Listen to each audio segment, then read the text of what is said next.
ഇപ്പോൾ മുണ്ടക്കയെയും ചൂരൽമഴയെയും തമ്മിൽ ബന്ധിപ്പിക്കുന്ന ബെയിലി പാലത്തിന്റെ നിർമ്മാണം ദ്രുതഗതിയിൽ പുരോഗമിക്കുകയാണ്. അനൂപ് ചേരുന്നുണ്ട് വിവരങ്ങളുമായി. അനൂപ്, ഈ മുണ്ടക്കൈ പുഴയിൽ കനത്ത കുത്തൊഴുക്കാണ് അനുഭവപ്പെടുന്നത്. പക്ഷേ മണിക്കൂറുകളായി സൈന്യം അവിടെ തന്നെ നിലയുറപ്പിച്ചുകൊണ്ട് ആ ബെയിലി പാലത്തിന്റെ നിർമ്മാണം ഈ രാത്രിയിൽ തന്നെ ഏതാണ്ട് മുക്കാൽ ഭാഗവും പൂർത്തീകരിക്കാനുള്ള ശ്രമമാണ് നടത്തുന്നത്. വിവരങ്ങൾ എന്തെല്ലാമാണ്? ഈ ദുരന്ത സ്ഥലങ്ങളിൽ സൈന്യം നിർമ്മിക്കുന്ന ബെയിലി പാലത്തിന്റെ നിർമ്മാണം സമാനമായ രീതിയിൽ ഇവിടെ ചൂരൽമലയിലും പുരോഗമിക്കുകയാണ്. 190 അടി നീളത്തിലാണ് പ്രത്യേക ഈ പുഴയുടെ ഒരു വീതി കണക്കാക്കി ഇവിടെ ഈ പാലം സൈന്യം നിർമ്മിക്കുന്നത്. ഏറ്റവും പ്രധാനപ്പെട്ടത് പാലം യാഥാർത്ഥ്യമാകുന്നതോടുകൂടി രക്ഷാപ്രവർത്തനം എളുപ്പമാകും എന്നുള്ളതാണ്. എന്നാൽ കഴിഞ്ഞ ദിവസം തന്നെ പരമാവധി ആളുകളെ ഈ സ്ഥലങ്ങളിൽ ഒറ്റപ്പെട്ടു പോയ, അതായത് മുണ്ടക്കൈ, മേലെ മുണ്ടക്കൈ, അട്ടമല, പുഞ്ചിരിമട്ടം തുടങ്ങിയ സ്ഥലങ്ങളിൽ ഒറ്റപ്പെട്ടു പോയ പരമാവധി ആളുകളെ ഇന്ന് വൈകിട്ടോടുകൂടി തന്നെ ഒരുപക്ഷെ എല്ലാവരെയും തന്നെ ഈ ചൂരൽമലയിലേക്ക് എത്തിക്കുകയും അത് പിന്നീട് അവരെ സുരക്ഷിത കേന്ദ്രങ്ങളിലേക്ക് എത്തിക്കുകയും എല്ലാം ചെയ്തിരുന്നു.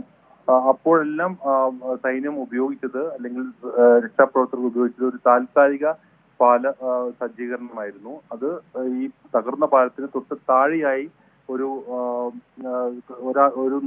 ഒരാൾക്ക് നടന്നു പോകാൻ തക്ക വിധമുള്ള ഒരു താൽക്കാലിക പാലമായിരുന്നു നിർമ്മിച്ചിരുന്നത്. ആ പാലം വൈകിട്ട് വെള്ളത്തിൽ മുങ്ങിപ്പോവുകയും ഒക്കെ ചെയ്യുന്ന സാഹചര്യമുണ്ടായി, ജലനിരപ്പ് ഉയർന്ന ഒരു പശ്ചാത്തലത്തിൽ.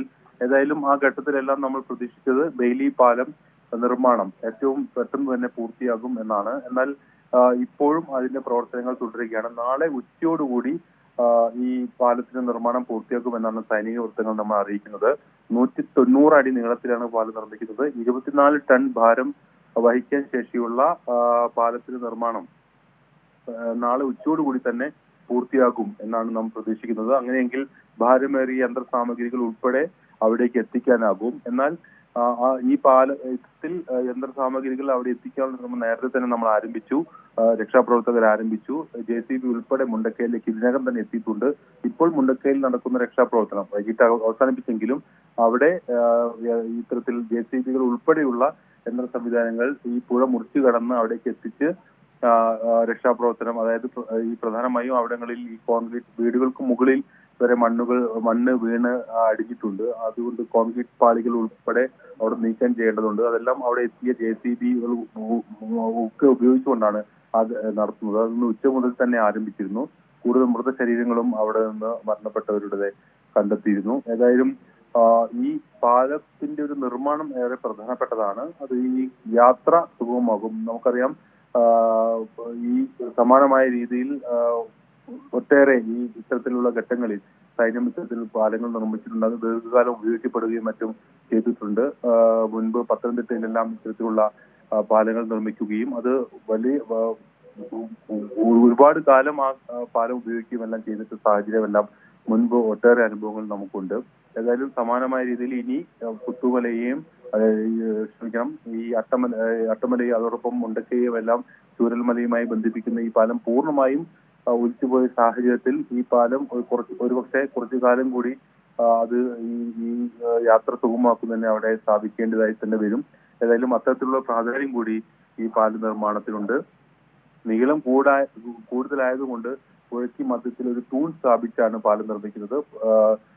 ഇതിനായി ആവശ്യമുള്ള സാമഗ്രികൾ ഡൽഹിയിൽ നിന്നും ബാംഗ്ലൂരിൽ നിന്നും അതോടൊപ്പം മറ്റ് മേഖലകളിൽ നിന്നുമെല്ലാം ഘട്ടം ഘട്ടമായാണ് എത്തിച്ചത്. കഴിഞ്ഞ ദിവസം തന്നെ ആദ്യഘട്ട സാമഗ്രികൾ എത്തിച്ചു. ഇന്ന് കൊച്ചിയിൽ നിന്ന്, ഡൽഹിയിൽ നിന്നും ബാംഗ്ലൂരിൽ നിന്നും തുടർ ഇതിനാവശ്യമായിട്ടുള്ള സാമഗ്രികൾ എത്തിച്ചു. ഏറ്റവും ഒടുവിൽ ബാംഗ്ലൂരിൽ നിന്ന് കരമാർഗം ഇവിടേക്ക് ഈ പാലം നിർമ്മിക്കാൻ ആവശ്യമായിട്ടുള്ള വസ്തുക്കൾ എത്തിച്ചു. ഏതായാലും ഇപ്പോൾ നമുക്ക് മനസ്സിലാക്കാൻ സാധിക്കുന്നത് Kerala and Karnataka sub area general office command major general VT മാത്യുവിന്റെ നേതൃത്വത്തിൽ ഈ ഉള്ള എഞ്ചിനീയറിംഗ് ടീം ഇതിനായി ഇന്ന് രാത്രി തന്നെ ഈ പാലത്തിന്റെ നിർമ്മാണം അതായത് ഏറ്റവും ശക്തമായ രീതിയിൽ ഉള്ള ഈ മുകളിൽ നിന്നുള്ള ഈ ഉരുൾപൊട്ടലിന് ശേഷം ഉണ്ടായിട്ടുള്ള ഈ കുത്തൊഴുക്ക് ഉള്ള ഒരു സാഹചര്യത്തിൽ കൂടി ഈ പാലത്തിന്റെ നിർമ്മാണം പരമാവധി ഇന്ന് രാത്രി തന്നെ പൂർത്തീകരിക്കാനുള്ള ശ്രമമാണ് നടത്തുന്നത് എന്നുള്ളതാണ്. 200 പേരാണ് ഈ പ്രവർത്തനവുമായി ബന്ധപ്പെട്ട് ഈ മേഖലയിൽ പ്രവർത്തിക്കുന്നത്. അതുകൊണ്ട് തന്നെ എത്രയും പെട്ടെന്ന് ഈ പാലത്തിന്റെ പ്രവർത്തനം ഇതിന്റെ നിർമ്മാണം പൂർത്തിയാകുമെന്നാണ് നമ്മൾ പ്രതീക്ഷിക്കുന്നത്. അങ്ങനെയെങ്കിൽ മുണ്ടക്കയിൽ നിന്നുള്ള രക്ഷാപ്രവർത്തനം കൂടുതൽ സുഗമമാകാൻ സാധിക്കും. ഇനി നമുക്ക് മുണ്ടക്കയിൽ ശേഷിക്കുന്ന രക്ഷാപ്രവർത്തനം ആ മണ്ണിനടിയിൽ കുടുങ്ങിയവരെ കണ്ടെത്തുകയും മറ്റേതെങ്കിലും സ്ഥലങ്ങളിൽ മുണ്ടക്കയിലോ അട്ടമലയിലോ ഏതെങ്കിലും തരത്തിൽ കുടുങ്ങിപ്പോയവരുണ്ടെങ്കിൽ അവരെ പുറത്തേക്ക് എത്തിക്കുക എന്നുള്ളതാണ്. ഏതായാലും അത്തരം രക്ഷാപ്രവർത്തനങ്ങൾക്കെല്ലാം സൈന്യം നിർമ്മിക്കുന്ന ഈ ബെയിലി പാലം സഹായകമാവും. ബെയിലി പാലം ഉച്ചയോടെ പൂർണ്ണമായ തോതിൽ പ്രവർത്തനക്ഷമമാകുമ്പോൾ അവിടുത്തെ വലിയൊരു പ്രശ്നത്തിന് പരിഹാരമാകുകയാണ്. യന്ത്രസാമഗ്രികൾ ഉൾപ്പെടെയുള്ള ആധുനിക സൗകര്യങ്ങളുടെ സഹായത്തോടെ തെരച്ചിൽ നടപടികൾ ഊർജിതമാക്കാൻ കഴിയും. ആ ഒരു പ്രതീക്ഷയാണ് സൈന്യവും പങ്കുവയ്ക്കുന്നത്.